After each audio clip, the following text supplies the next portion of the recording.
మనకు స్వాతంత్రం రాలా తెలుసా నీకు? 1947 ఆగస్టు 15 వచ్చింది. స్వాతంత్రం కాదు, అధికార బదిలీ మాత్రమే. అధికార బదిలీ. అధికార బదిలీ అంటే తెల్లవాళ్ళు వెళ్ళి నల్లవాళ్ళకి అవకాశం ఇచ్చారు, పాలించుకోండిరా అని.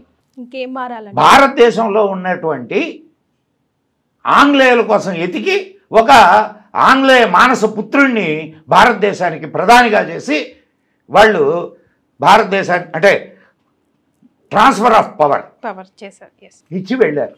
2014లో ఒక టైమ్స్ నవ్ అనుకుంటాను పత్రిక వాళ్ళు ఒక పత్రిక రిలీజ్ చేశారు.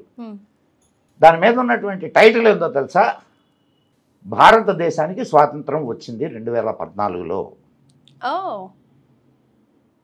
ఎలా సార్? అప్పటి వరకు మనల్ని మనం ఎక్కడ పరిపాలించుకున్నాం? విదేశీయులు ఇక్కడ పదవిలో ఎవరు ఉండాలో నిర్ణయించింది విదేశీయులు. 2014 వరకు కూడా 2014 వరకు